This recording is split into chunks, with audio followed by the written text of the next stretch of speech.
the May 25th at 5 p.m. We will be celebrating Lord Narasimhadev's appearance online.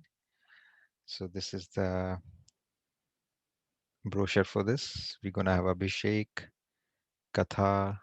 There will be some kids game, then Bhoga, Arti.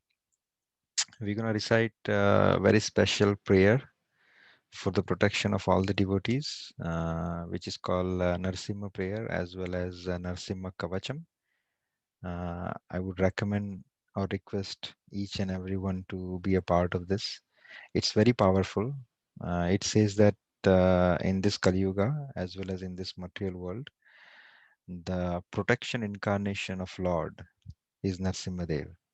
So his basically main job or his focus is only to protect the devotees from this material world, or whatever the hurdles or whatever the issues he is facing into day-to-day his life. Narasimhadev is appeared to protect his devotee only, and he's very powerful.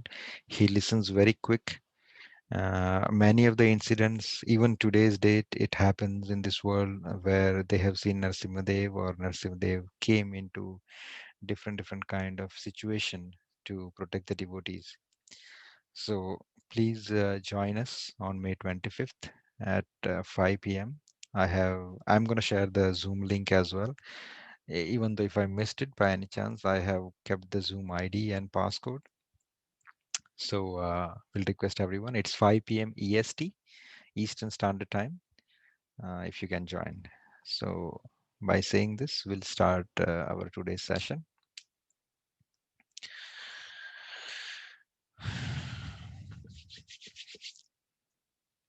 So we'll start with Mangalacharan.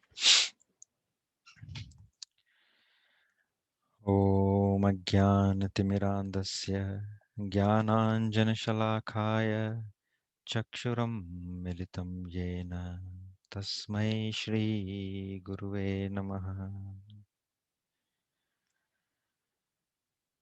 श्रीचैतन्यमनोभीष्टं स्थापितं येन भूतले स्वयं रूप गदामह्यं ददाति स्वपदान्तिकम्। वन्देऽहं श्रीगुरू श्रीयुतपदकमलं श्रीगुरुं वैष्णवंश्च श्रीरूपं साद्ग्रजातं सहगना रघुनाथामृतां सतं सजीवम् साद्वैतं सावधूतं परिजनसहितं श्रीकृष्णचैतन्यदेवं श्रीराधा कृष्णपदा सहगना ललिता श्रीविशाखावृतंश्च नमो महावदान्याय कृष्णप्रेमप्रदायते कृष्णाय कृष्णचैतन्य नाम्ने गौरत्विषे नमः। श्रीनित्यानन्द अवधूतेन्दुर्वसुधप्राणवल्लभ जानव जीवितपतिः कृष्णप्रेमपदप्रभु पद्मावती श्रुत श्रीमान् सचिनन्दन पूर्वजः भावोन्मत्र जगत्राता रक्तगौरकलेवरः हे कृष्ण करुणा सिन्धु दीनबन्धु जगत्पते गोपेश गोपिकान्त राधाकान्त नमोऽस्तु ते तप्त काञ्चन गौराङ्गी राधे वृन्दावनेश्वरी वृषभानुसुते देवी प्रणमामि हरिप्रिये नमो राधे वृषालक्षी चन्द्रकोटि समप्रभ श्रीकृष्णं संहितां देवी नित्यकुञ्जविहारिणीं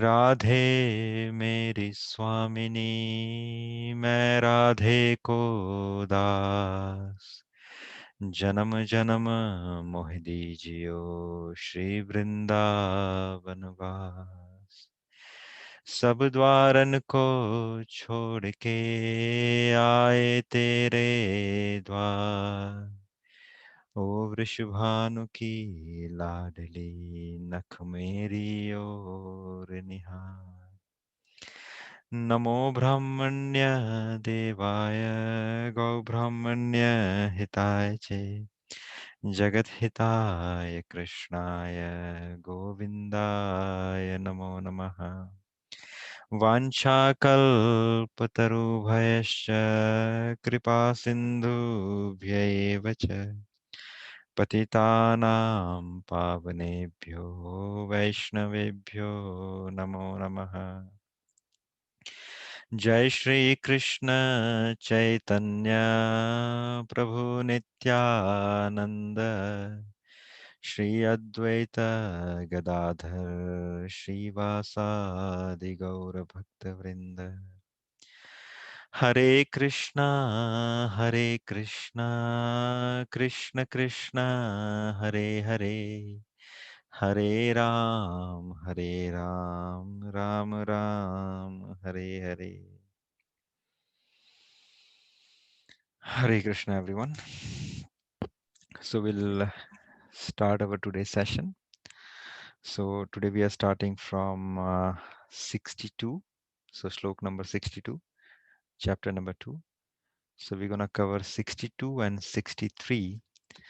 So ये दो श्लोक actually giving us the sutra or the formula that how the person entrapped और कैसे कोई इंसान इस भवसागर में गिरता है या कैसों का इंसान एक बार इंसान बनने के बाद या एक अच्छा जीवन मिलने के बाद या अच्छा शरीर मिलने के बाद या अच्छी अच्छी सुविधाएं मिलने के बाद जो उसे भगवत भक्ति के पथ पे आगे ले जा सकती है आध्यात्म की रास्ते के ऊपर आगे ले जा सकती है लेकिन कैसे वो इंसान फिर गिर जाता है कैसे उसकी मृति भ्रम हो जाती है तो भगवान ये दो श्लोकों के अंदर इंसान का डिग्रेडेशन इन समराइज वर्जन में समझाते हैं तो पहला श्लोक क्या है कि ध्यायतो विषया पुंसा संगस्तेषुपजायते संगत संजयते कामः कामत क्रोधो भिजायते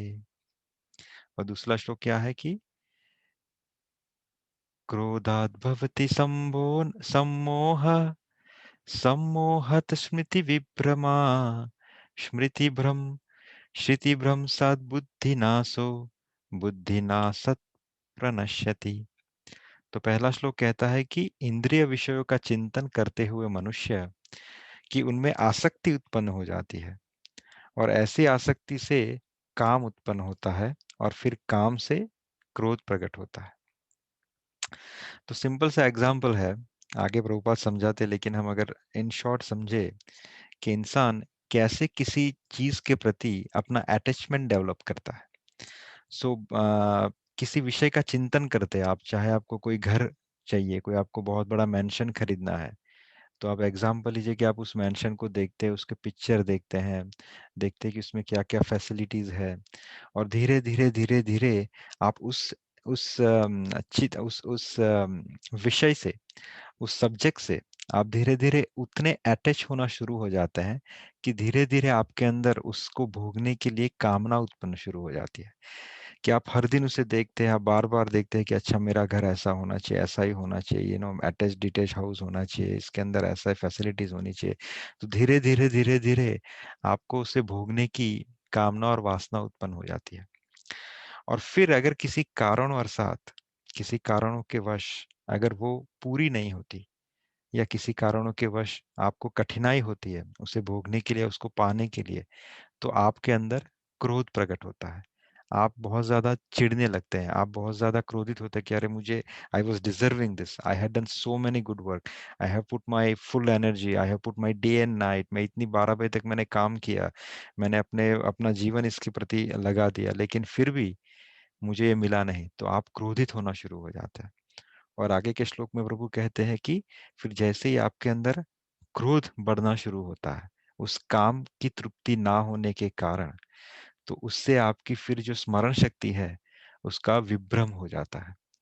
सो देखिए, क्रोध को यहाँ पे भगवान ने एक कल्पित फैक्टर बताया है कि जो इंसान 24 घंटे क्रोध में रहता है या जिसके अंदर बहुत ज्यादा एंगर है, धीरे धीरे क्या होता है कि उसकी जो याद शक्ति है वो कम होना शुरू हो जाती है, उसकी भ्रमित होना शुरू हो जाती है। और जैसे इंसान की स्मरण शक्ति जो है, जो उससे ज्ञात हुए, जिससे उसे विवेक मिला है, सत्य और असत्य के बीच में तफावत करने का, या बेसिकली राइट मार्ग पे चलने के लिए उसके पास जो नॉलेज है, वो धीरे धीरे धीरे वो स्मरण शक्ति जो है उसकी भ्रमित हो जाती है, और वो धीरे धीरे स्मरण शक्ति के भ्रमित होने के कारण उसकी जो बुद्धि है, वो बुद्धि उसके कंट्रोल में नहीं रहती। बेसिकली द बुद्धि का जो फीडर है, बुद्धि का जो बैकबोन है, बुद्धि का जो रिजर्वायर है, that is what is your Chetna.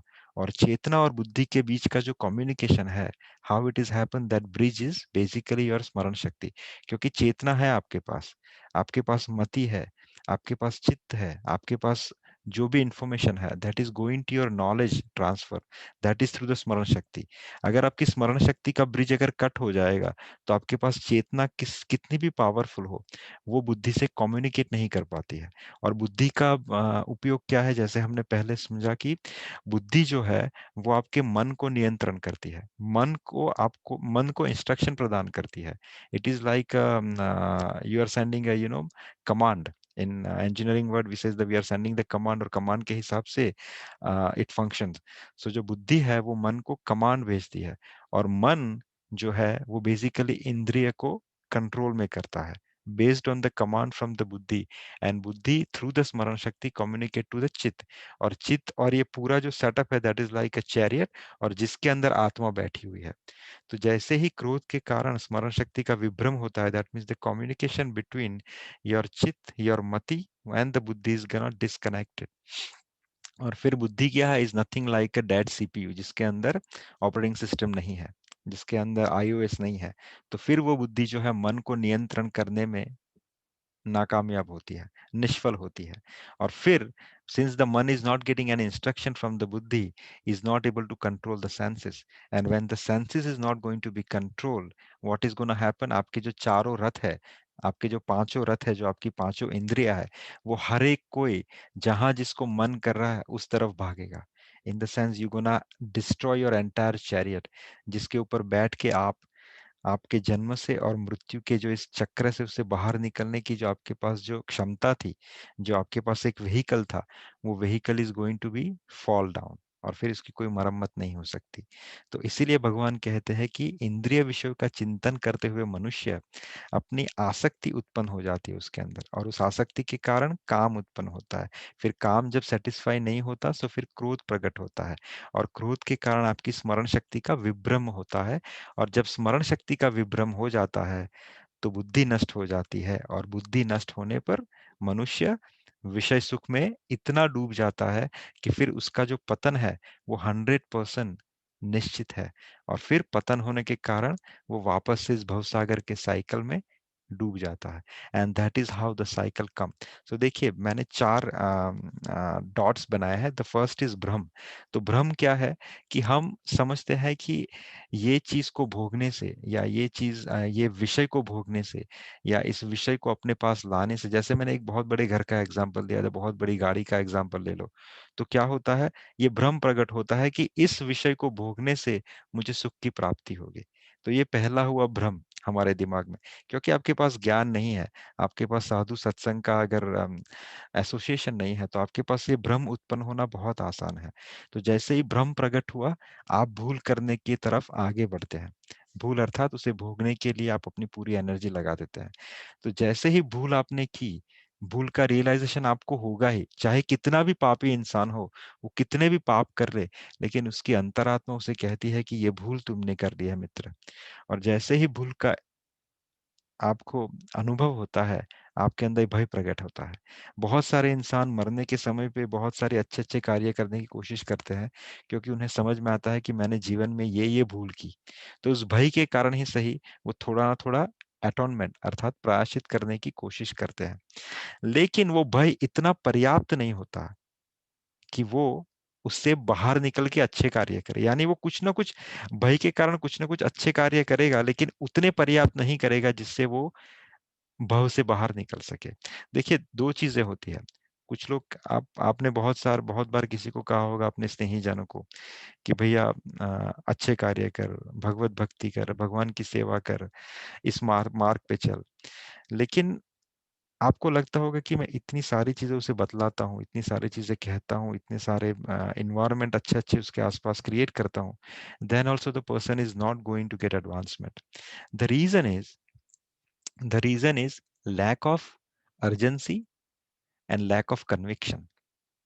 So lack of urgency क्या है कि पहली बात, sorry, lack of conviction and lack of urgency. So lack of conviction क्या है कि हमें विश्वास नहीं है कि हम जो समझ रहे हैं वो सही है या गलत है।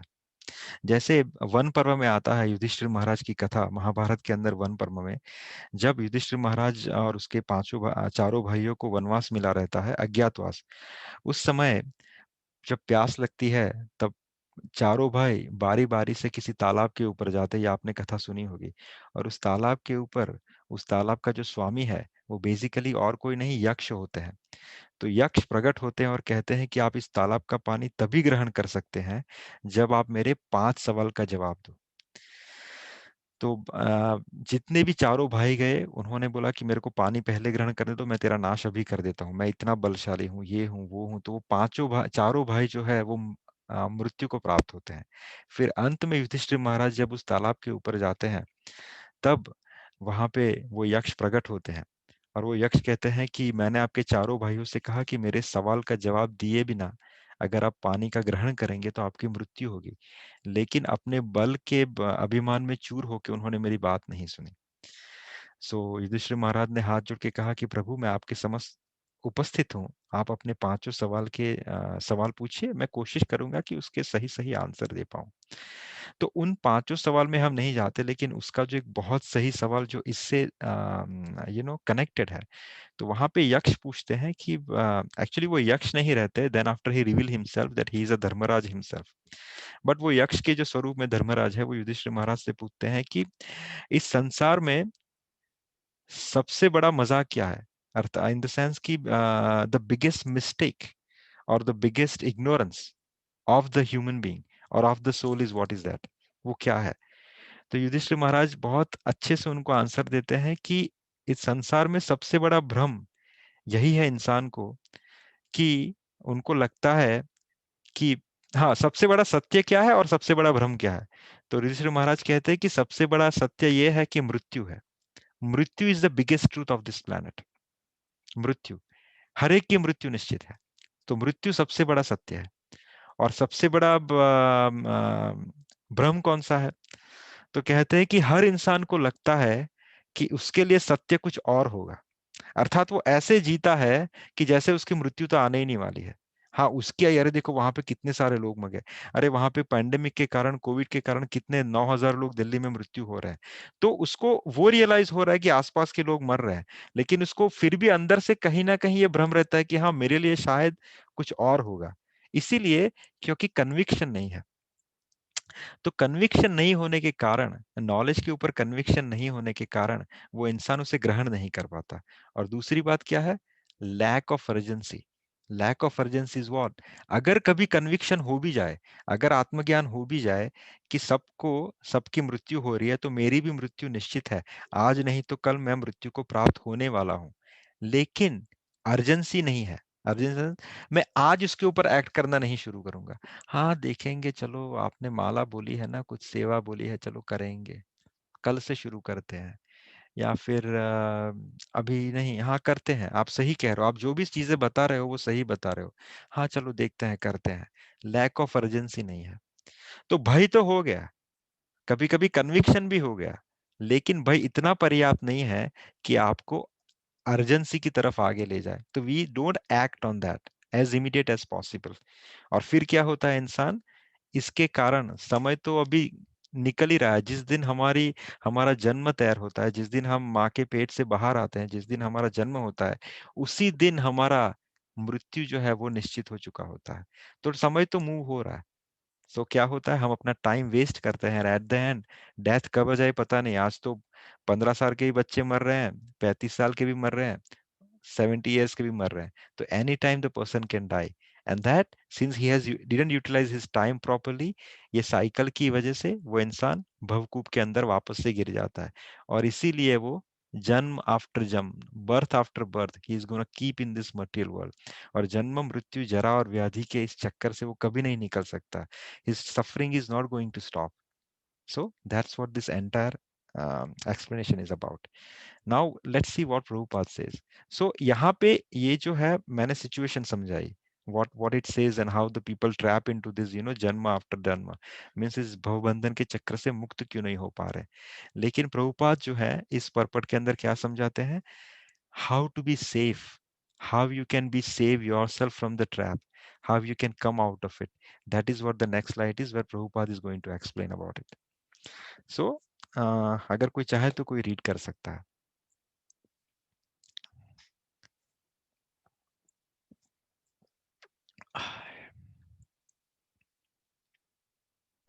Hare Krishna. Yes, Hare Krishna. If anyone is willing, they can read it. That's okay. नहीं तृप्ति भाभी मैं करूँ। Oh, okay.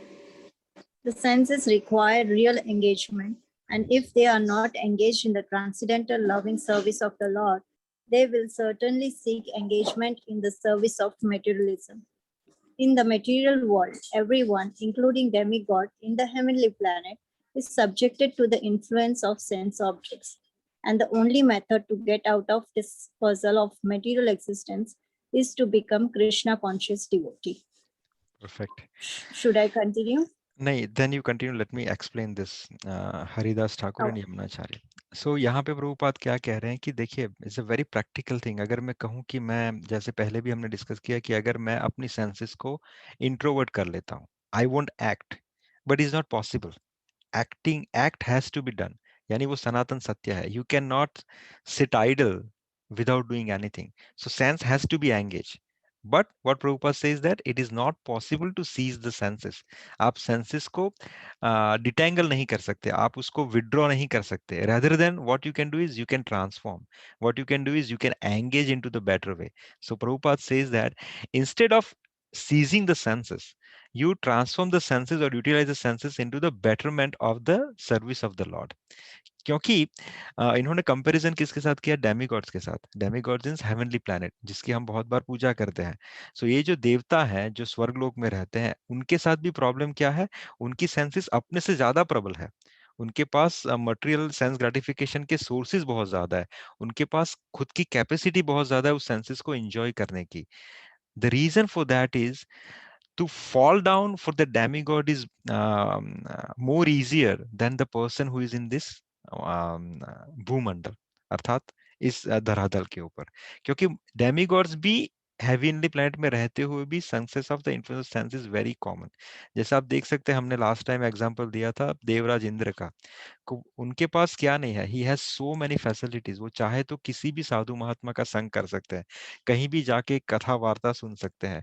उनके पास इतनी फैसिलिटी है कि वो चाहे तो एक अलग से अपना पूरा प्लेनेट बना दे, जहाँ पे वो जाके सिर्फ भक्तिमय अपना आचरण कर सके। लेकिन पॉसिबल नहीं है, क्योंकि sense agitation is so high. लेकिन उसके सामने हरिदास ठाकुर और श्री रमनाचार्य का जो एग्जाम्पल प्रभुपाद ने दिया, which is very appropriate. Haridas Thakur जो है, हरिदास ठाकुर को since he was involve in to the devotion of the lord, वो भगवान की सेवा में ऐसे इन्वॉल्व थे कि माया खुद स्वरूपवंत होके उनके सामने खड़ी हो गई, प्रकट हो गई। वो भी कितने दिन तक? 3 दिन के लिए। 3 दिन के लिए माया ने अपना स्वरूप धारण किया। और सोचिए, माया अगर अपना स्वरूप धारण करे तो कितनी खूबसूरत हो सकती है। तो वो माया उनके सामने खड़ी हो गई। कब? 48 आवर्स के लिए, कि as soon as you are free, I want to engage with you, I want to enjoy with you।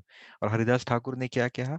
वो भगवान की सेवा में रत थे। हरिदास ठाकुर ने कहा कि माता आप यहीं पे, सॉरी माता नहीं कहा, आप यहीं पे विराजमान होइए, आपकी मैं आज्ञा शिरोधार्य करता हूँ, लेकिन मेरी एक क्या बोलते हैं, एक दिनचर्या है कि मैं भगवान के 1 लाख नामों का जप करता हूँ। I am missing some of the count here, but the people knows here. मैं भगवान के इतने स्पेसिफिक नंबर्स ऑफ नाम का जप करता हूँ, जब तक ये जप खत्म नहीं होते तब तक मैं और कुछ कार्य नहीं कर सकता। तो जैसे ही जब खत्म होंगे तब मैं आपके साथ कार्यरत होऊंगा।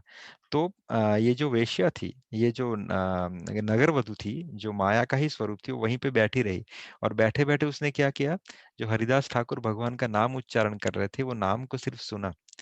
पहले दिन हुआ, ये थक गई क्योंकि इनके नाम तो चलते रहे। तो उन्होंने बोला कि आप एक काम कीजिए, मैं कल आ जाऊंगी। तो हरिदास ठाकुर ने कहा जैसे आपकी इच्छा। ये वापस से दूसरे दिन आए। दूसरे दिन वापस भी इनका तो नाम जब शुरू था, बोले माता शाम तक मैं फ्री हो जाऊंगा। ये दूसरा दिन खत्म हुआ, लेकिन दूसरे दिन खत्म होते होते भगवान का जो पतित पावन नाम है, उसके कानों के जरिए उसके आत्मा को इतना ट्रांसफॉर्म कर चुका कि वो जो वेश्या थी, वो वेश्या ट्रांसफॉर्म होके हरिदास ठाकुर के चरणों में गिर गई और कहा कि मुझे क्षमा कीजिए, मेरा जो अभिप्राय था वो आपको आपके पद से गिराने के लिए था। लेकिन since you are so much attached to the service of the Lord for chanting the name of the Hari, I also got transformed and I want you to accept me as your devotee or as the devotee of the Lord। Haridas Thakur ने क्या किया? उनको दीक्षा दी। उन्होंने अपने सब जितना धन कमाया था वेश्यावृत्ति से, वो सबको उन्होंने दान कर दिया। वो वहां पे आई, उन्होंने हरिदास ठाकुर ने उनको दीक्षाई हरिनाम की। और फिर वो वेश्या हरिदास जी का जो कुटीर थी, हरिदास जी ने उसको वो भी डोनेट कर दी कि आप अब यहाँ पे रह के भगवान का भजन की। जो हरिदास ठाकुर वहां से चले गए। तो देखिए, हाँ, व्हाट इज द डिफरेंस। माया खुद वहां पे खड़ी हो गई उसको गिराने के लिए, लेकिन हरिदास गिरे नहीं। क्योंकि सेंसेस तो है, बहुत पावरफुल है, लेकिन since it was engage into the Lord, service of the Lord, उसको इफेक्ट नहीं हुआ। यमुनाचार्य ने भी, जब आपने हम पीछे के अगर कथा में हमने सुना कि यमुनाचार्य ने कहा कि sometime because for the my mind is giving me some funny kind of thought, and one of the thought is to having sex desire, but since I get the desire I spit on them and laugh on it and move forward। क्यों? क्योंकि he was not able to act on that because he was involved in the service of the Lord। क्योंकि अतः जो भक्त नहीं है, वो कृत्रिम दमन के द्वारा अपने इंद्रियों को वश में करने में कितना ही शक्तिशाली क्यों ना हो, अंत में अवश्य असफल होगा। क्योंकि विषय सुख का रंच मात्र विचार भी उसे इंद्रिय तृप्ति के लिए उत्तेजित कर देता है। ये बहुत सही सब लाइन इंफॉर्मेशन है। प्रभुपाद बता रहे हैं कि अगर जो भक्त नहीं है, क्योंकि भक्त नहीं है तो डिसएडवांटेज क्या है? उसको पता नहीं है कि उसको अपनी सेंसेस कहाँ पे यूटिलाइज करनी है। देखो, खाने की इच्छा आपको भी है, मुझे भी है, right? Everyone has a desire to eat some nice food, some chatora food, but some people just rush to any of the stupid kind of restaurant or stupid kind of places and they eat। they don't check about what they are offering and how they are cooking and anything। but उसके सामने ही जो devotee रहेगा, उसको भी बहुत ज्यादा भूख लगी है, उसको भी बहुत ज्यादा मन कर रहा है चटोरा खाने के लिए, लेकिन वो क्या करेगा? वो उसको प्रसाद बना के फिर उसको ग्रहण करेगा। एवरीथिंग, यानी हर एक सेंसेस को आप पकड़ के चलिए। भक्त के पास एक बाईपास रोड रहता है। वो भी वो सेंसेस को एंजॉय करता है, लेकिन उस सेंसेस को भगवत प्रसाद के स्वरूप में एंजॉय करता है। जबकि जो भक्त नहीं है, वो चाहे कितनी कोशिश कर ले अपनी इंद्रियों को दमन करने की, अर्थात सप्रेस करने की, लेकिन कभी ना कभी अगर उसे थोड़ा सा भी सुख का अनुभव होगा या उसे विचार आएगा, वो फटाक से बाउंस बैक करेगी and the person is gonna fall down.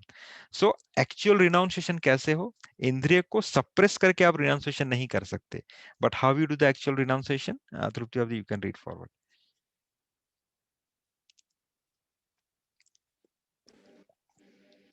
भगवत भक्ति के विकास से मनुष्य जान सकता है कि प्रत्येक वस्तु का उपयोग भगवान की सेवा के लिए किया जा सकता है। जो कृष्ण कॉन्शियसनेस के ज्ञान से रहित है वे कृत्रिम ढंग से भौतिक विषयों से बचने का प्रयास करते हैं। फलतः वे भवबंधन से मोक्ष की कामना करते हुए भी वैराग्य की चरण अवस्था प्राप्त नहीं कर पाते। उनका तथाकथित वैराग्य फल्गु फाल्गु। अर्थात गौण गौण कहलाता है। इसके विपरीत कृष्ण भावना भक्ति व्यक्ति जानता है कि प्रत्येक वस्तु का उपयोग भगवान की सेवा में किस प्रकार किया जाए, फलतः वो भौतिक चेतना का शिकार नहीं होता। Hare Krishna. Thank you. So this is a very good, sublime method कि भगवत भक्ति के विकास से मनुष्य जान सकता है कि हर एक वस्तु का प्रयोग हो सकता है। I was I still remember this incident. मैं जब कैलिफोर्निया में था, मेरा रूम पार्टनर थे रामू प्रभु करके, and he was very much attached with the cars. So he bought the car, and then I said, "What, Prabhu? You got this car? It's very costly and all this thing."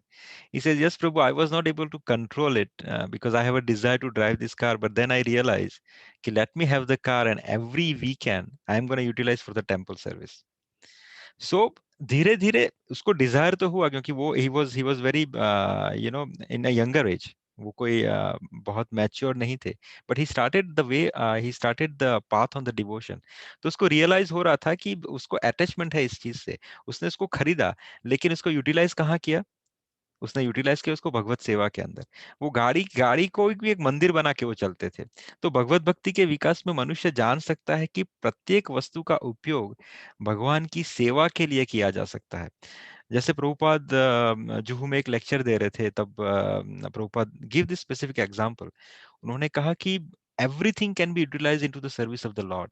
जैसे I'm utilizing right now, Prabhupada says that this microphone can be utilized into the pub, bars and restaurants, and everywhere the people is singing so many materialistic stuff, and that is nothing but help them to go down to the hell.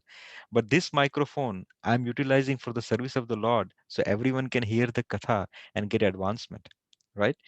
Similarly, जो Krishna conscious के ज्ञान से रहित है, वे कृत्रिम ढंग से भौतिक विषयों से बचने का प्रयास करते हैं.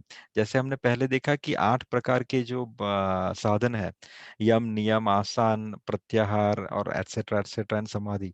With that process they try to suppress the इंद्रिया, लेकिन वो कभी सप्रेस हो ही नहीं सकती. इसलिए उनके दिमाग में तो रहता है कि मैं भवबंधन से मुक्ति पाऊं. उनके दिमाग में तो रहता है कि मैं इसमें जन्म और मृत्यु के चक्कर से बाहर निकलूं और मोक्ष की तरफ जाऊं. But since their method of transforming the senses is not that appropriate, not that feasible, so eventually they fall down. इसीलिए उनका जो तथाकथित वैराग्य है उसे फल्गु वैराग्य कहा गया है, अर्थात वो सामान्य वैराग्य कहा गया है. क्योंकि वो क्या होगा, इट्स लाइक वेव्स. कभी कभी वैराग्य पकड़ लेगा, या कभी कभी इंद्रिय सुख की इच्छा हुई, या इंद्रिय के साधनों के संपर्क में आए, तो वापस से वो back to the normal situation चला जाएगा. तो they have a cycle like ups and downs in that way. This is very good example कि प्रभुपाद जब श्रीरंगम गए थे with his all the devotees who is white body, और South Africans and all this things. और वहां पे so Srirangam is basically a hub for the Shri Vaishnavas. और उनकी उनकी जो पद्धति है वो वैदिक की पद्धति से वो भगवान की सेवा करते हैं. So they have very much great command on to the reciting the verses of the Vedas in the way it's suppose to be in the Sanskrit. तो जब प्रभुपाद के साथ ये सब डिसाइपल गए और उन्होंने पुरुष सूक्तम का उच्चारण किया, तो वहां पे जो कुछ सीनियर श्री वैष्णव थे, उन्होंने कहा कि प्रभुपाद, आपके जो शिष्य है उनके प्रोनाउंसिएशन में थोड़ी मिस्टेक्स हैं, they are not able to pronounce it properly. तो प्रभुपाद ने हाथ जोड़ के उनको कहा कि आप बहुत सही फरमा रहे हैं, उनका pronunciation is not perfect, but उनका जो रिनाउंसिएशन है वो परफेक्ट है. प्रोनाउंसिएशन आप उसे सिखा दीजिए, आप उसके अंदर बहुत ज्यादा माहिर हैं, आप उसके अंदर पारंगत हैं, बट इनका रिनाउंसिएशन बहुत परफेक्ट है. देखिए, उन्होंने अपनी एरिस्टोक्रेट लाइफ, यूएस में, they were from the very good family, they belongs to the very good country, they have lot of wealth, they renounce everything and they join with me to spread the Krishna consciousness, since the renunciation is perfect. And how the renunciation they got is because they are able to engage their senses into the service of the Lord. Any questions?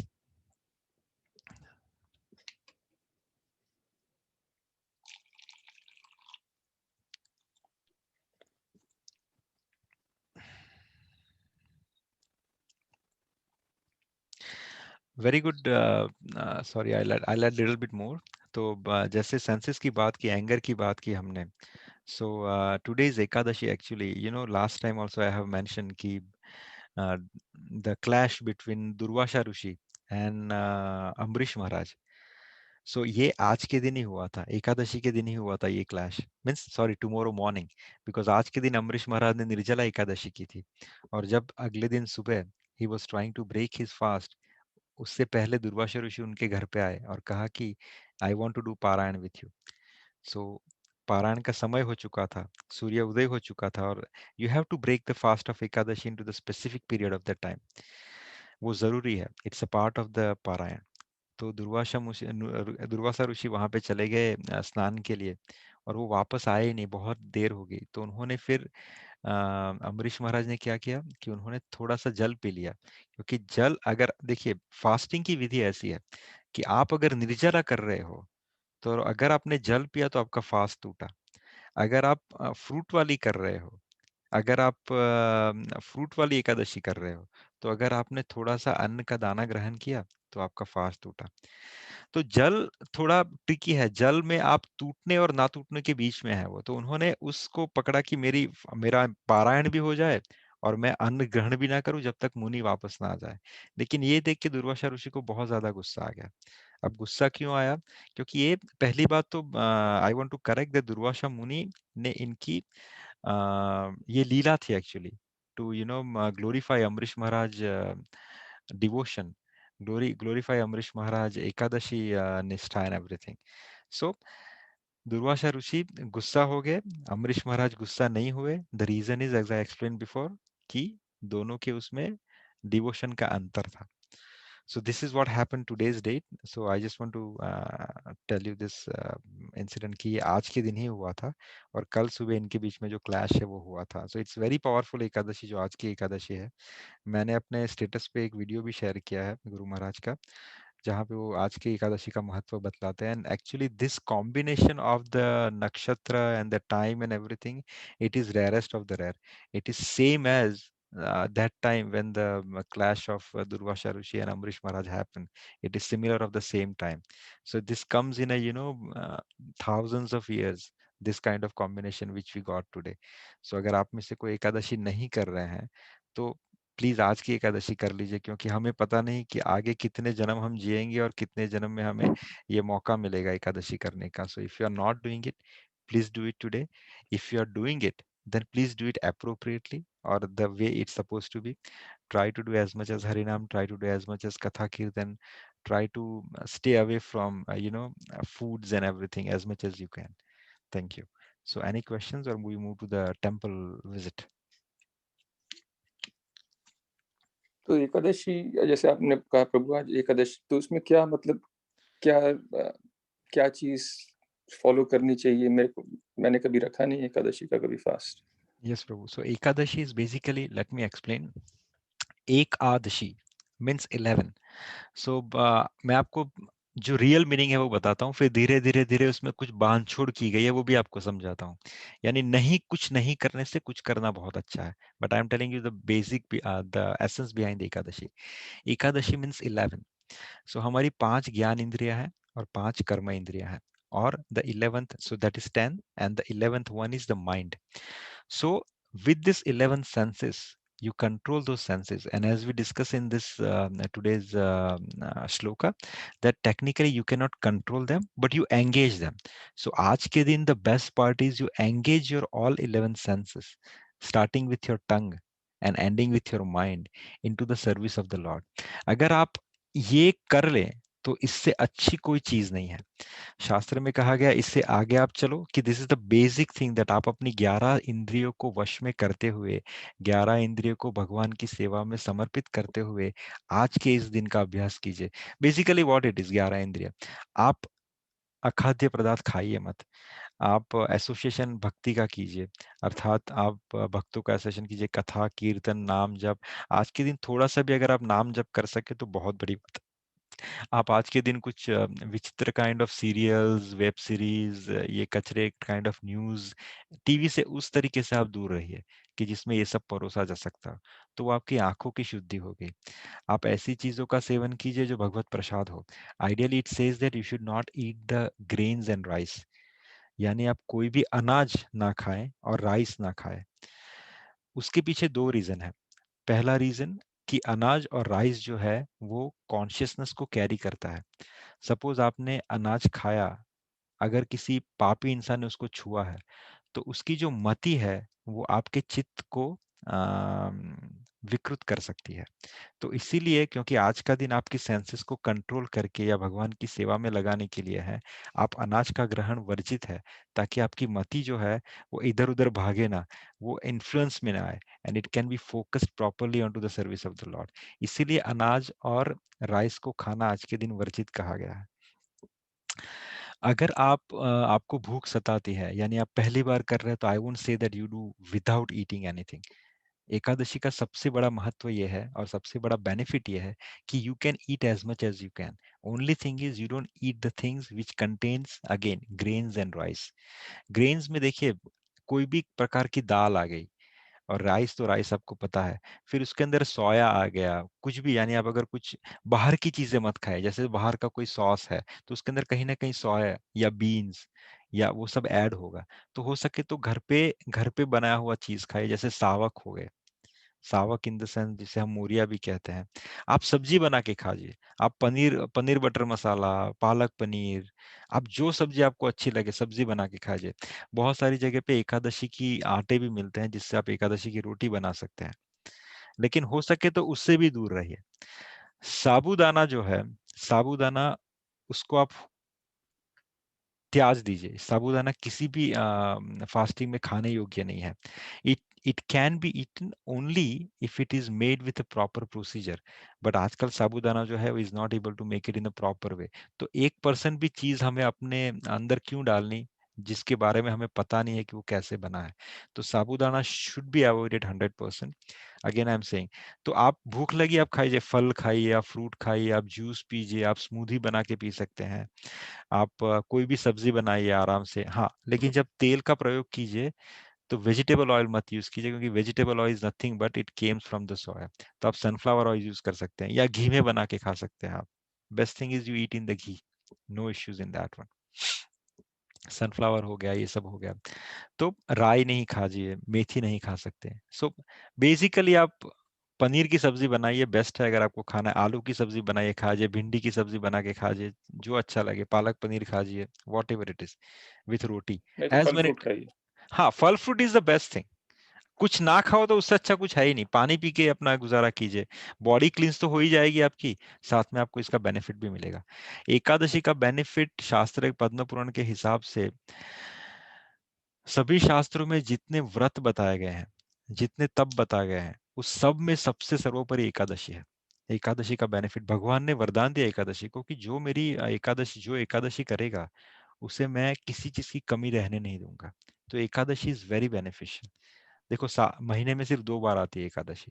You should do Ekadashi without any mistake. Ekadashi के बहुत benefits हैं। That is the ठीक first है। Thing. और हाँ, बैंगन नहीं खाइए आज के दिन। इसकी ठीक। भी कथा है, पद्म पुराण के अंदर आती है, बैंगन क्यों नहीं खाना चाहिए एकादशी के दिन, but will talk some other day. So any question so far, और will move to the thank you Prabhu. Hare Krishna.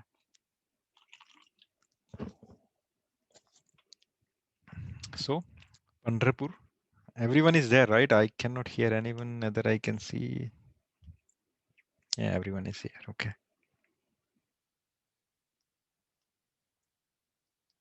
Perfect.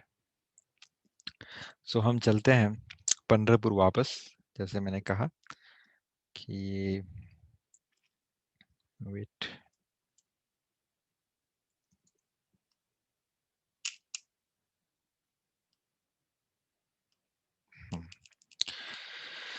सो पंढरपुर में पिछले समय हमने एक्चुअली एकादशी का आज जो इंसिडेंट है वो आज एकादशी का डिस्कशन इसके अंदर भी आएगा।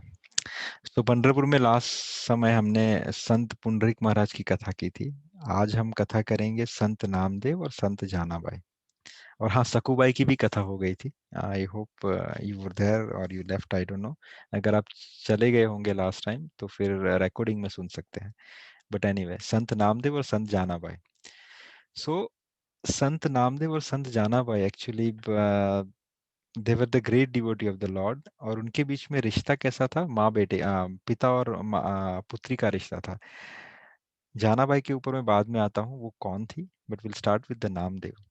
सो संत नामदेव जो थे, देखिए लास्ट टाइम अमी बेन ने जो क्वेश्चन किया था कि how to inspire the kids, right, because they don't want to do something. So it's a very good example of Sant Namdev. सो उनके जो नाना जी थे, संत नामदेव उनके नाना जी के साथ बहुत समय बिताते थे। सो उनके नाना जी के पास विठोबा की एक मूर्त थी। और वो क्या करते थे, डेली विठोबा को भोग लगाते थे। और ये जो थे छोटे नामदेव, जो 9 साल के थे, वो देखते थे कि जो मेरे नाना है वो हर दिन भगवान को भोग लगाते हैं। और फिर ये पूछते हैं, नाना जी आप क्या कर रहे हो? तो बोलते हैं भगवान जी को खाना खिला रहा हूँ। ठीक है। जब खाना बाहर आ जाता है तो नामदेव को प्रसाद मिलता है और नामदेव खेलने चले जाते हैं। लेकिन नामदेव के मन में जो है, ये हमेशा चीज उनको अच्छा लगता था कि यार कितना अच्छा है नाना जी, भगवान मैं भी अंदर जाके भगवान को खिलाऊं ये सब। तो इनके मन में जो है धीरे धीरे, because the Nana ji was the role model, that desire develop into Sant Namdev's heart, that I also want to offer bhoga to Thakur ji. But कहे कैसे? उनके अंदर ये थी कि अब नाना जी को कहूं तो नाना जी गुस्सा करेंगे। फिर इन्होंने एक दिन बता दिया, तो नाना ने कहा नहीं नामदेव, अभी तुम बहुत छोटे हो, अभी नहीं, बाद में कभी समय, तुम बाद में कभी अगर मौका मिलेगा तो बता देंगे, अभी तो मैं हूं ना, तो मैं ही करूंगा। अब एक दिन का समय आया जब नाना जी को बाजू के गांव में जाना था 3 दिन के लिए। और उस समय तो पैदल जाते थे लोग, तो 3 दिन का समय लगने वाला था। तो नामदेव ने समझ लिया कि यही समय है, मैं नाना जी से ये सेवा मांग लूं। तो उन्होंने नाना जी से कहा कि नाना जी आप 3 दिन के लिए जाओगे तो आपके जो ठाकुर जी है उनको भोग कौन लगाएगा? तो नाना जी बोले नहीं, कोई नहीं। तो बोले ठीक है, फिर मैं लगा दूं अगर आप बुरा ना माने तो नाना जी ने कहा ठीक है, तुम लगा देना, नानी से वो ले लेना और यू कैन ऑफर इट। तो नाना जी ने उसको ये सुविधा दे दी कि भैया चलो 3 दिन के लिए इसको भोग लगाने दो, इतना इतना उत्सुक है। तो नामदेव जी क्या हो रहा था कि उनके खेलने के समय भी उनके दिमाग, कब नाना जी जाएंगे, कब नाना जी जाएंगे, कब नाना जी जाएंगे और मैं भोग लगाना शुरू करूंगा। फिर eventually Nana ji left for that 3 days। और यहाँ पे नामदेव ने भगवान के सामने जाके थाली रखी। और जब भगवान के सामने जाके थाली रखी तो भगवान वैसे थोड़ी खाना खाएंगे, वो तो सिर्फ अपनी आंखों से उसको उसका स्वाद ग्रहण करते हैं। तो भगवान ने फिजिकली खाना ग्रहण नहीं किया। तो यहाँ पे नामदेव जी को बुरा लगा, उनको लगा कि ये भगवान नाना जी के हाथ से खाना ग्रहण करते हैं, मेरे हाथ से क्यों नहीं खाते? 1 घंटे बाद, 2 घंटे बाद, 3 घंटे बाद वापस से जाके देखते हैं, खाना नहीं खाया। और जब तक भगवान खाना नहीं खाते तब तक हम प्रसाद ग्रहण नहीं कर सकते। तो बेचारे नामा जो थे वो भूखे थे। शाम हो गई, नामदेव देखे भगवान ने फिर भी खाना नहीं खाया, नामदेव जी भूखे ही सो गए। दूसरे दिन सुबह वापस से प्लेट आई, नामदेव जी ने वापस सफर की, देखो ठाकुर जी आपने कल खाना नहीं खाया, चलो कोई नहीं, मेरे से नाराज थे आप, आपके जो हर दिन के जो सेवक है नाना जी वो इस समय है नहीं, तो आप शायद उनको मिस कर रहे होंगे, पर मैं भी उनका ही पोता हूँ, आप मेरे से खाना खा लीजिए प्लीज। वापस से भगवान ने नहीं खाया। अब जैसे ही भगवान ने नहीं खाया, नामदेव जी इधर भूख के माने तिलबिला रहे थे। शाम होने को आई थी और नामदेव जी ने फिर जाके अंदर भगवान के सामने रोना शुरू कर दिया कि देखिए आप मेरे से गुस्सा है, मुझे पता है, मुझे पता नहीं रीजन क्या है, पर अगर आप खाना नहीं खाएंगे तो अब मेरे से रहा नहीं जा रहा, मेरे को बहुत भूख लगी है।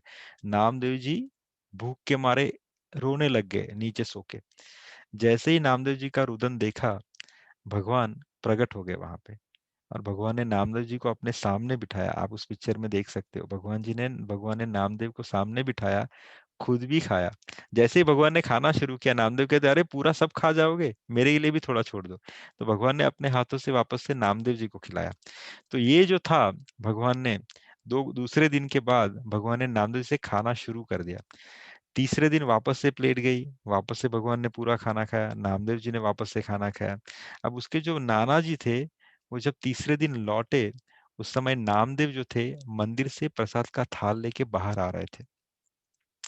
नाना जी ने देखा कि आधी सामग्री थाल से गायब है। तो नाना जी ने पूछा, अरे नामदेव, भगवान को भोग लगाया या खुद को ही भोग लगा दिया? तो बोले, नहीं नहीं, ये तो आपके ठाकुर ने ही आधा खत्म कर दिया, मैं तो अभी खाना है बाकी हूँ। तो नाना जी को लगा ये क्या बोल रहा है। तो बोले, ठाकुर जी ने खाना खाया? तो बोले, हाँ, पहले दिन तो खाया नहीं, दूसरे दिन भी नहीं खाया, फिर जब मैं रोने लग गया उनके सामने तो फिर उन्होंने खाना शुरू कर दिया, और देखो अब कितने अच्छे से खा रहे हैं, ये थोड़ा सा मेरे लिए छोड़ा है, बाकी सब इन्होंने खा लिया। जैसे ही नाना जी ने बात सुनी, नाना जी बहुत बड़े भक्त थे, उसने नामदेव का हाथ पकड़ा और बोले, मुझे दर्शन करा, वो अभी खा ही रहे। तो बोले, हाँ हाँ, उन्होंने अभी खाना खा लिया। जैसे ही देखा तो ठाकुर जी उठ रहे थे और नाना जी अंदर आए। जैसे ही नाना जी को देखा, ठाकुर जी वापस से मूर्ति में प्रविष्ट हो गए। उस समय उसके नाना जी ने नामदेव जी के चरण में गिर गए कि आज से तू मेरा गुरु। मैंने जीवन भर तपस्या की भगवान की, पर भगवान के दर्शन मुझे नहीं हुए, लेकिन आज तेरी वजह से मुझे विट्ठल के दर्शन हो गए। तो this is the first time at the age of 9 years, Namdev ji meet Vitthal Dev and they started having that relationship. धीरे धीरे धीरे फिर नामदेव जी का इतनी प्रीति बढ़ने लगी कि नामदेव जी कुछ भी होता था दिन में तो आके, जैसे एक बालक अपने माता पिता से शेयर करता है या अपने मित्रों से शेयर करता है, नामदेव जी भगवान के कक्ष में आते, भगवान के सामने सीधी वार्तालाप करते थे, और भगवान की उसके सामने जो भी आंसर थे, जो भी चीजें थे, वो उसको समझाते थे, बताते थे। It's like a normal human interaction. जब नामदेव जी बड़े हुए, तब एक समय की बात है कि वहां पे संत गोराई वहां पे आए हुए थे। Sant Gorai is one of the great saint, जिसका फोटो यहाँ पे है। संत गोराई, जिसको गोराई चाचा कहते थे, वो सीनियर थे इन सबसे।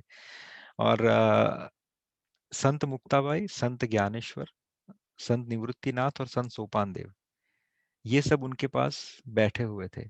संत नामदेव जी को विठोबा ने कहा कि जाओ, गोराई चाचा आए हुए हैं, तुम भी थोड़ा उनसे मिल आओ। तो यहाँ पे नामदेव भी जाते हैं। तो ये सब बच्चे ही हैं, बेसिकली ये सब बच्चे गोराई चाचा के साथ बैठे हुए हैं, और गोराई चाचा कुछ तो उनसे संत गोराई उनसे बातें कर रहे हैं। और उस समय मुक्ताबाई के दिमाग में आया, क्योंकि ये संत गोराई जो थे वो कुम्हार थे, जो घड़े बड़े बनाते हैं। तो मुक्ताबाई जो थी, जो संत ज्ञानेश्वर की छोटी बहन, उन्होंने पूछा कि बाबा एक बात बताओ, आप जो हैं ये मटके पके हैं या कच्चे हैं, वो कैसे तराशते हो? तो संत गोराई ने कहा कि बेटी देखो, ये लकड़ी है, मैं उससे थोड़ी थोड़ी उसके ऊपर टीपता हूँ, और जैसे उसमें से आवाज आती है, पता चल जाता है कि घड़े पक गए हैं या कच्चे हैं। तो बोले, बाबा एक काम कीजिए, हम सबको भी आप चेक करके बताइए कि हम पके हुए भक्त हैं या कच्चे भक्त हैं। तो संत गोराई ने कहा, चलो ठीक है बेटा, जैसी तेरी इच्छा। तो उन्होंने क्या किया, मुक्ताबाई के सर पे थोड़ी सी ऐसे लकड़ी लगाई, फिर संत ज्ञानेश्वर के उस पे लकड़ी लगाई, संत निवृत्तिनाथ के ऊपर लकड़ी लगाई, संत सोपान देव के ऊपर लकड़ी लगाई, और जैसे लकड़ी संत नामदेव के ऊपर आई, तो संत नामदेव जी को गुस्सा आ गया कि बोले, हम इतने बड़े भक्त हैं, हम विठोबा से साक्षात वार्तालाप करते हैं, और आप ऐसे जैसे घड़ों को आप चेक करते हो, वैसे एक भक्त को चेक कर रहे हो। वहां से उठ के चले गए वो। जैसे उठे वो, ये बोला उन्होंने कि भगवत के साक्षात्कार भक्त हैं हम, भगवान से हमेशा बातें करते हैं, और आप हमें ऐसे चेक करोगे? जैसे ही शब्द कहा, तो संत गोराई ने कहा कि बाकी सब तो पक चुके हैं, बस ये एक कच्चा रह गया। और जब ये नामदेव जी ने सुना, तो उनको और गुस्सा आ गया, वो सीधे विठोबा के पास चले गए। विठोबा ने बोला, नामा क्या हुआ? तो बोले, आप बोल रहे हैं वो तो बहुत बड़े संत हैं, पर वो तो हमारी चेकिंग ऐसे कर रहे हैं जैसे कोई मटके की चेकिंग करता है, ये कोई बात हुई? ये सब सुनने के बाद विट्ठल जी ने उन्हें उपदेश दिया। विट्ठल ने उन्हें कहा कि देखो नामा, तुम्हारे जीवन में गुरु प्राप्ति की बहुत आवश्यकता है। तो बोले, मुझे गुरु की क्या आवश्यकता, मैं तो आपसे साक्षात्कार बात करता हूँ। तो बोले, नहीं, गुरु से तुम्हें विजन मिलेगा। ये संत नामदेव जी की जो ये इंसिडेंट है, that Vitthal is asking him to get the guru to get the vision, ये थोड़ा सा पहेली वाला है। कि देखिए, भगवान के दर्शन तो वो कर चुके हैं, दर्शन तो छोड़िए, वो भगवान उनके साथ हर दिन बातें करते हैं, लेकिन फिर भी प्रभु उससे कह रहे हैं कि जाओ गुरु की प्राप्ति करो। क्योंकि भगवान के दर्शन के 4 प्रकार हैं। 4 प्रकार इन द सेंस आपको भगवान जो है 4 अलग-अलग अवस्था में प्राप्त होंगे। जब आप भक्ति के मार्ग पे आगे बढ़ेंगे, जब आप भगवत प्राप्ति करेंगे, तो इस भगवत प्राप्ति के भी 4 डिफरेंट स्टेजेस है। द फर्स्ट स्टेज इज आपको भगवान स्वप्न में दर्शन देंगे। भगवान आपके स्वप्न में आएंगे, भगवान आपको स्वप्न में इंस्ट्रक्शन भी दे सकते हैं, भगवान आपके साथ स्वप्न में बातें भी कर सकते हैं। सो पहला दर्शन होता है वो स्वप्न का दर्शन होता है। एक एग्जाम्पल भी देता हूँ, जैसे प्रभुपाद के गुरु महाराज थे भक्त सिद्धांत सरस्वती गोस्वामी महाराज, उनका जो संन्यास इनिशिएशन हुआ था वो उनके गुरु ने उनको स्वप्न में दिया था। तो स्वप्न के वो गुरु तो डिपार्ट हो चुके थे, 100 साल पहले चले गए थे, लेकिन वही गुरु आए, स्वप्न में उनको संन्यास दीक्षा दी और फिर भक्ति सिद्धांत सरस्वती महाराज जो है अपने संन्यास आश्रम के अंदर प्रविष्ट हुए। तो पहला दर्शन जो है वो स्वप्न का दर्शन। दूसरा दर्शन जो है वो ध्यान का दर्शन, यानी जो इंसान फिर धीरे धीरे भगवान का ध्यान लगाना शुरू करता है, फिर प्रभु उसके अंदर ध्यान में प्रकट होते हैं और फिर उससे वार्तालाप करते हैं। आपको एग्जाम्पल देखना है तो देवर्षि नारद का। देवर्षि नारद अपने पिछले जन्म में एक आया के पुत्र थे। उसकी माँ जो थी वो सप्त ऋषियों की सेवा किया करती थी। आपको ये कथा पता है, तीसरे स्कंद में आती है श्रीमद् भागवतम के। तो फिर धीरे धीरे धीरे सप्त ऋषि को प्रसाद जो प्रसाद छोड़ते थे वो नारद जी खाते थे अपने पिछले जन्म में। वो तो आया के एक छोटे से बालक पुत्र थे। फिर अपनी माँ जब उनकी बीमार पड़ गई, तब देवर्षि नारद जो छोटे थे वो उन संतों का बहुत अच्छे से ख्याल रखने लगे, उनकी बहुत सेवा करने लगे। तो जब वो संत पारायण करने के बाद, चतुर्मास का पारायण करने के बाद वहां से विदाई ले रहे थे, तो उनको जो है ये जो छोटे देवर्षि नारद थे वो बहुत पसंद आ गए। तो उन्होंने कहा कि हमें इसका कुछ ना कुछ कल्याण करना चाहिए। तो उन्होंने देवर्षि नारद को क्या कहा कि देखो बेटा, हम तुम्हें एक मंत्र बताते हैं, तुम्हें इस मंत्र का जाप इस तरीके से करना है। तो सप्त ऋषि ने उनको दीक्षा दी, उनको विधिवत मंत्र प्रदान किया और फिर वो मंत्र देवर्षि नारद को रटने को बोला। अब देवर्षि नारद भक्ति के पथ पे आगे बढ़ रहे थे, लेकिन जो उनकी माता थी वो किसी न किसी कारणवश उनका मार्ग अवरोधित कर रही थी, not in the negative way but in the positive way, अपने लाड के कारण। तो किसी समय उनकी माता का देहांत हो गया सर्प के डसने के बाद। देवर्षि नारद को लगा कि शायद ये भगवान की ही कोई इच्छा है। उन्होंने माँ का अंतिम संस्कार किया और भगवत प्राप्ति के लिए आगे बढ़ गए। एक समय की बात है, श्रीमद् भागवतम में लिखा है वो कहाँ कहाँ से पसार हुए और फिर उन्होंने एक सरोवर के अंदर स्नान किया और वहां पे एक वृक्ष था, वहां पे बैठे और उनको अंदर से आवाज आई कि मंत्र का जप शुरू करो। और जैसे उन्होंने मंत्र का जप शुरू किया, उनको ध्यान के अंदर भगवान नारायण के दर्शन हुए। और जब भगवान नारायण के दर्शन हुए, दर्शन करके जो छोटे देवर्षि नारद थे अपने पिछले जन्म में, वो बहुत ज्यादा खुश हो गए, उनके आंखों से आंसू बहने लग गए और फिर क्षण भर में भगवान वहां से गायब हो गए। फिर उन्होंने बहुत कोशिश की ध्यान लगाने की, पर उनको दर्शन नहीं हुए। और उसी समय वहां पे आकाशवाणी हुई कि हे पुत्र, इसी जन्म में मेरा और मेरे दर्शन तुम्हारे भाग्य में इतने ही है, पर जिस मंत्र को तुम जप रहे हो, जिस प्रकार से तुम भगवत नाम का उच्चारण कर रहे हो, वैसे ही करते रहो।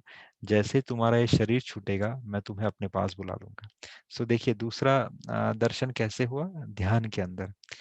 तीसरा दर्शन जो है, तीसरा दर्शन है वो भगवान का साक्षात्कार। जैसे इस स्थिति में नामदेव जी को भगवान का साक्षात्कार हुआ, ये भगवान से आमने सामने बात कर रहे हैं। तो ये तीसरे प्रकार का दर्शन है जो भगवान के आमने सामने। लेकिन भगवान यहाँ पे क्या कहते हैं कि नामा, तुम यहाँ से निकलो, गुरु की प्राप्ति करो।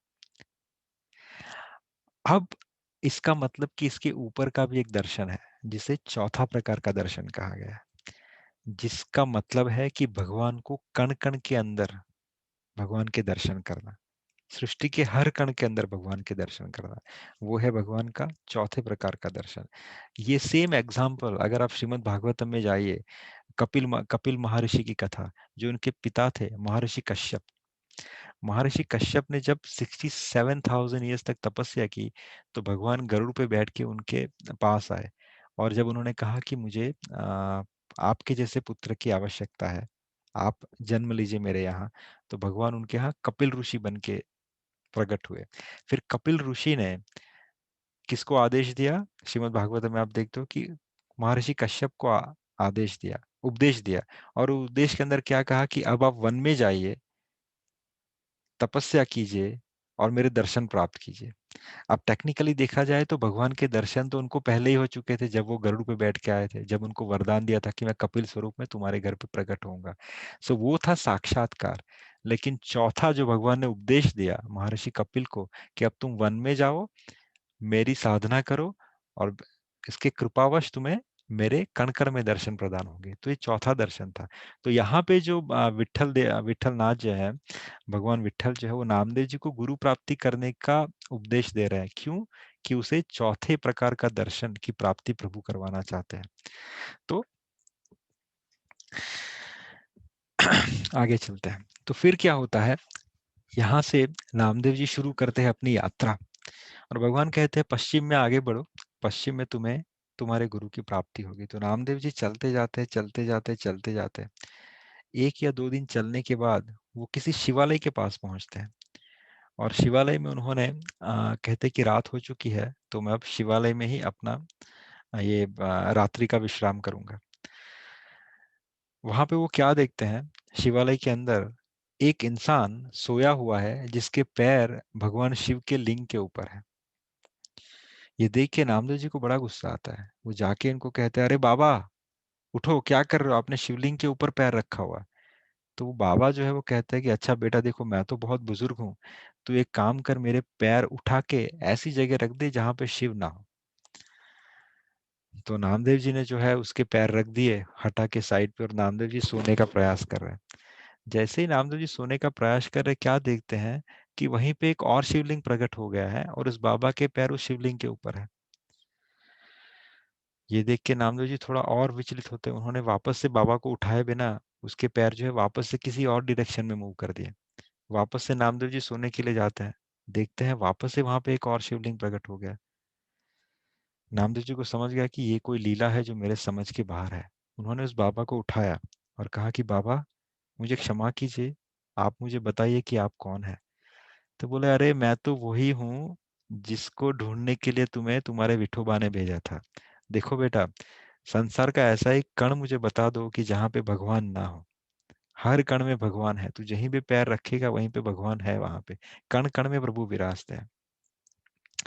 तो ये पहला उपदेश उनको संत विसोबा खाचर, उस संत का नाम था संत विसोबा खाचर। एक्चुअली जो विसोबा खाचर थे वो संत ज्ञानेश्वर के ही शिष्य थे।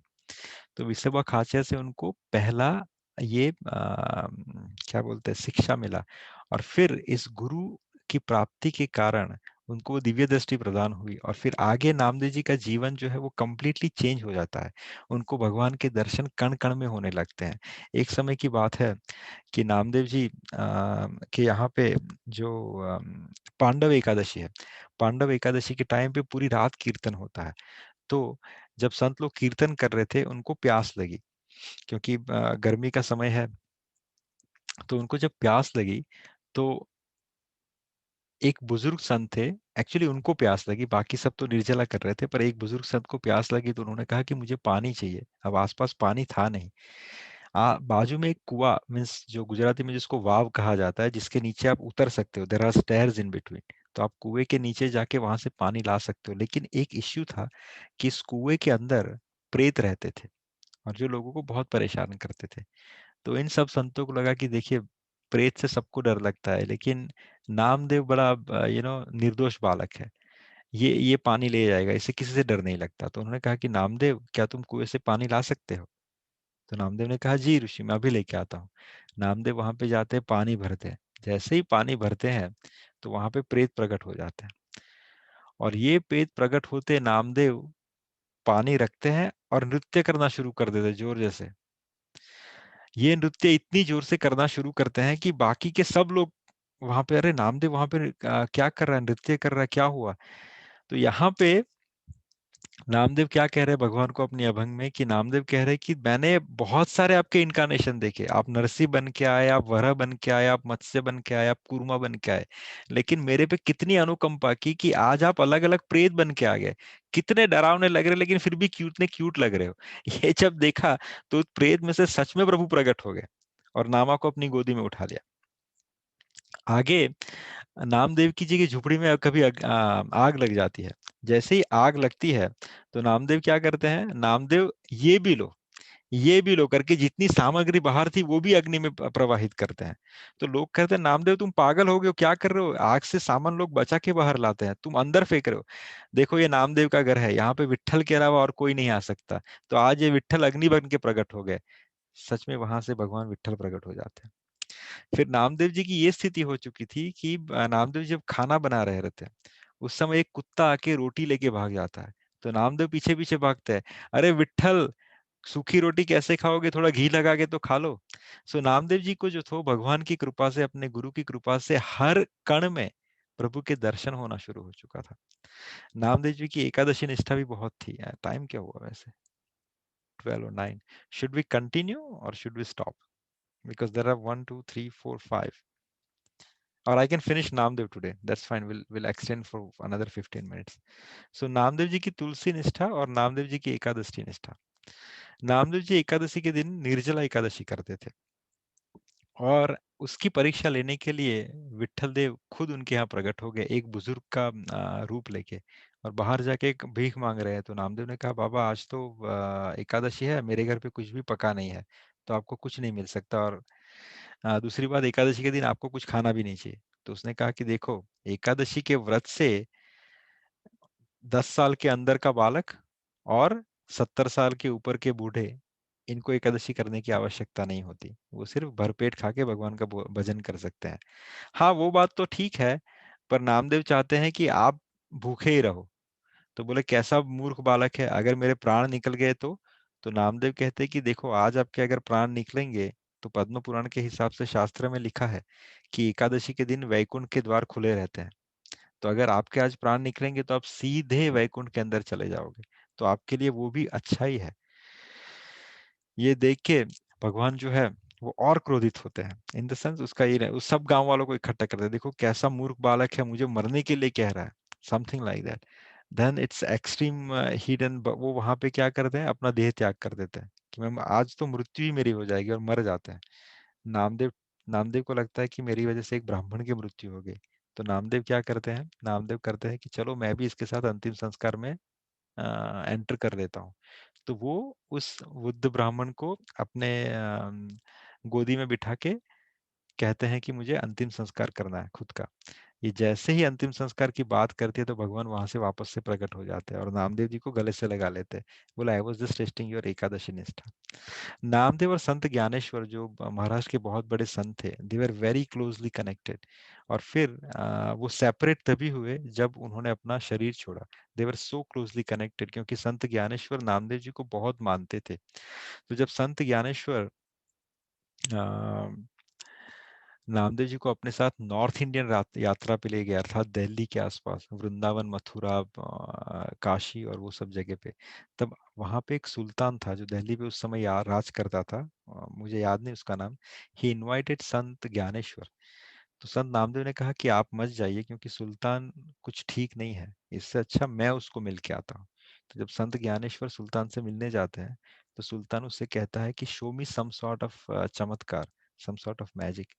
तो संत नामदेव कहते हैं मैं तो देखो कोई मैजिक आता नहीं क्योंकि मैं खुद दर्जी का काम करता हूँ। अगर मुझे चमत्कार आता तो मुझे दर्जी का काम नहीं करना पड़ता। तो ये कह के नामदेव जी मना करते हैं कि we can not do any sort of magic.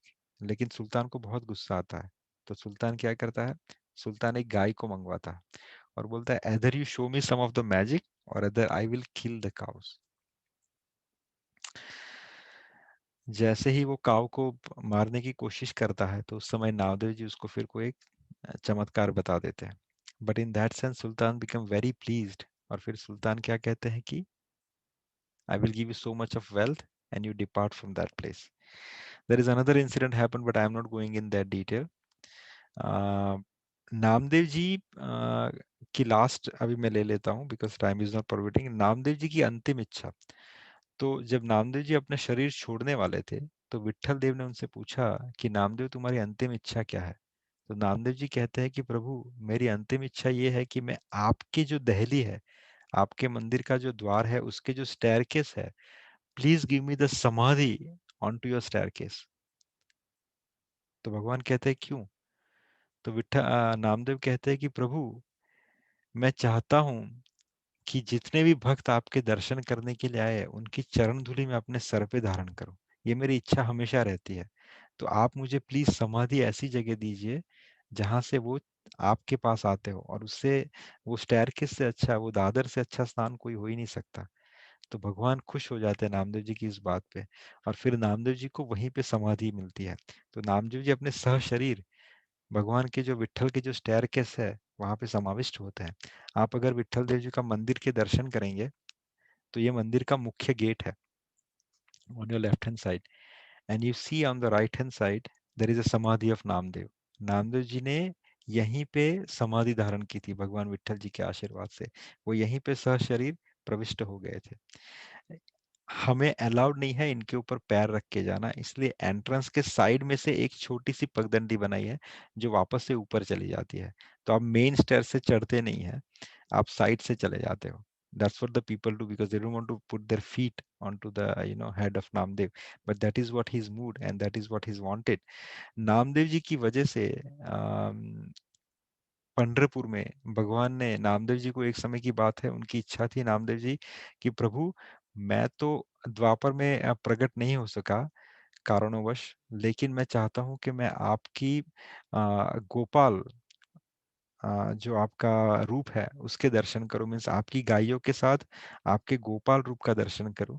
तो ये पंढरपुर में ये जगह है जहाँ पे मैंने ये फोटो लगाया हुआ है, वहां पे आप जाओगे तो आपको ठाकुर जी के गायों के चिन्ह मिलेंगे और ठाकुर जी के भी चिन्ह मिलेंगे पत्थर के ऊपर। तो यहाँ पे प्रभु ने उसको अपनी गोपाल की छवि का दर्शन कराया था अपनी गायों के साथ। ये छवि के दर्शन करने के लिए देवर्षि नारद खुद वहां पे प्रकट हो गए थे। इसीलिए इस जहाँ पे घटना घटी थी, जहाँ पे ये लीला हुई थी, उसके little bit before, in between of the river, there is the Narad mandir. आपको नारद मंदिर संसार में कहीं नहीं दिखने को मिलेगा, लेकिन यहाँ पे आपको देवर्षि नारद के मंदिर के दर्शन होंगे, क्योंकि यहीं पे देवर्षि नारद जी ने यहाँ से इस पूरी भगवान की गोकुल लीला का दर्शन कलयुग के अंदर किया था। सो नामदेव जी के लिए भगवान ने अपनी गोपाल लीला का भी दर्शन उनको करवाया था। We'll stop here. Chandrabhaga river છે ને સંદીપભાઈ Yes, this is પંઢરપુરમાં Yes, ચંદ્રભાગા river, right? जी जी, चंद्रभागा रिवर के ऊपर ही है। और ये दर्शन कहाँ पे है? तो चलो, क्या टाइम हुआ? I'll take another 10 minutes, that's all.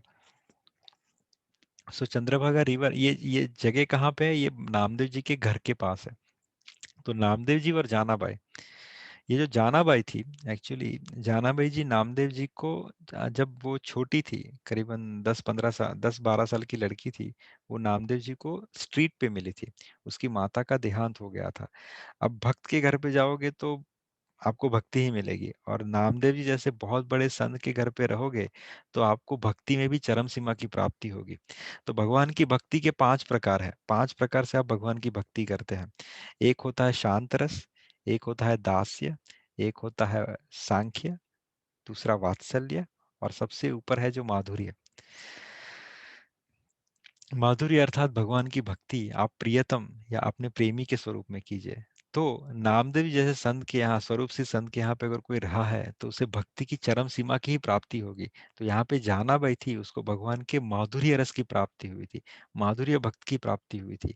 और कोई मामूली नहीं, इन्होंने भगवान के साथ इतने अच्छी उनकी भक्ति थी कि प्रभु हर रात पंडरीनाथ, रात के मंदिर के केवाड़ बंद होने के बाद पंडरीनाथ जी जानाबाई के साथ आते थे और क्या करते थे, जानाबाई को घर गृहस्थी के कार्यों में जो सुबह लगने वाला है, दूसरे दिन लगने वाला है, उसमें हेल्प करते थे। जैसे कि चक्की चलाना, सब्जी काटना, बर्तन धोना, ये सब प्रभु आके करते थे।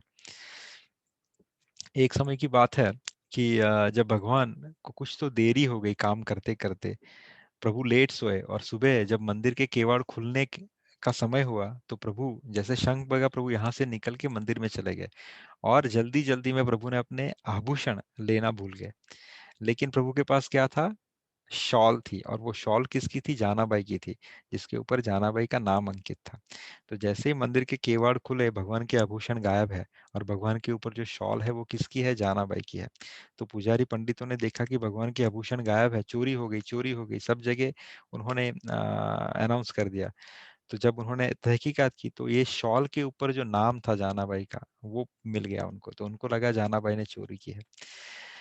लेकिन सबको ये भी पता था कि जानाबाई बहुत बड़ी भक्त है, वो ऐसी चोरी कर नहीं सकती। लेकिन राजा तो राजा है, उन्होंने वहां पे जानाबाई को बुलवाया और कहा कि आप बताइए ये आभूषण है कहाँ पे। हाँ, क्योंकि आभूषण रानाबाई के घर से उनको प्राप्त हो गए, तो उनको फिर बंदी बना के ले जाया गया। और आप बताइए कि ये आभूषण आपके घर पे कैसे आए, या आप मंदिर में आई थी और आपने चोरी की भगवान के आभूषणों की, और आपकी शाल वहां पे रह गई, आपकी शॉल वहां पे रह गई। अब जानाबाई भक्ता थी, भगवान से माधुर्य भाव की भक्ति करती थी, इसलिए राज जो थी वो सबके सामने ला नहीं सकती थी। तो जानाबाई मौन हो गई। उसने कहा कि जिसने मुझे इस परिस्थिति में रखा है उसको निकालना होगा तो निकाल देगा, नहीं तो मैं उसी के नाम के साथ अपना शरीर भी त्यागने को तैयार हूँ। तो जानाबाई मौन हो गई, उसने कुछ नहीं बोला।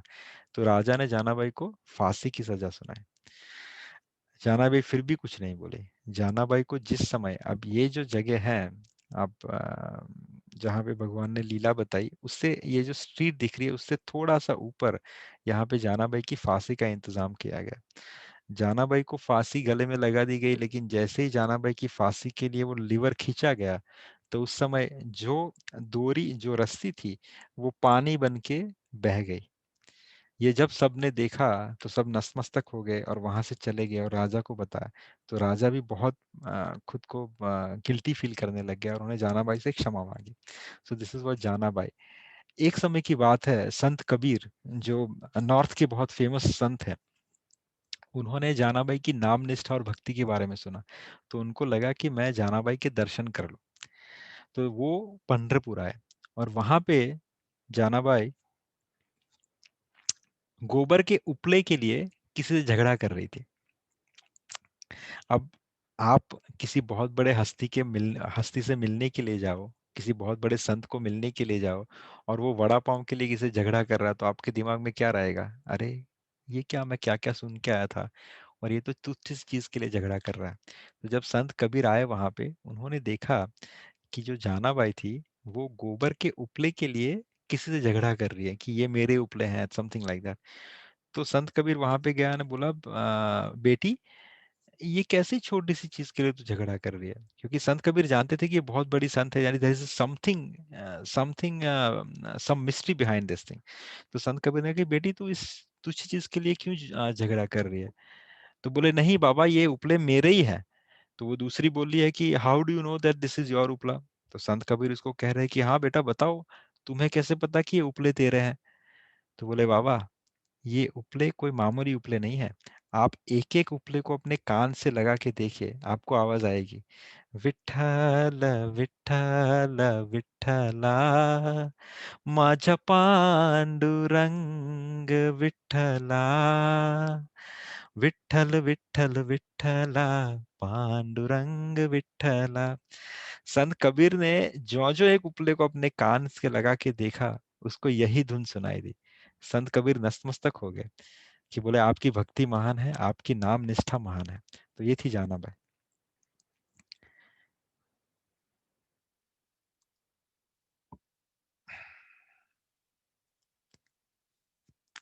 अगर आपके कुछ कमेंट्स हैं, कुछ क्वेश्चंस हैं, तो आप बता सकते हैं।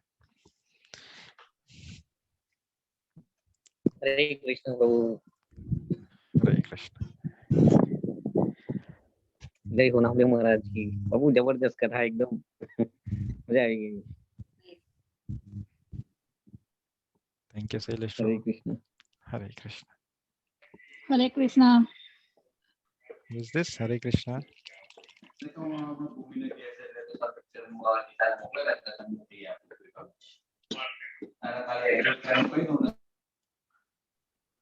हरे कृष्ण।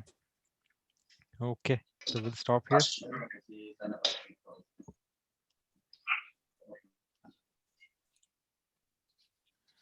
हरे Okay, कृष्ण। हरे कृष्ण। चलो, हरे कृष्ण। हरे कृष्ण प्रभु। हरे कृष्ण। हरे कृष्णा प्रभु जी। हरे Krishna. Hare Krishna Prabhuji. Hare Hare Krishna. Krishna. Hare Krishna. Hare Krishna.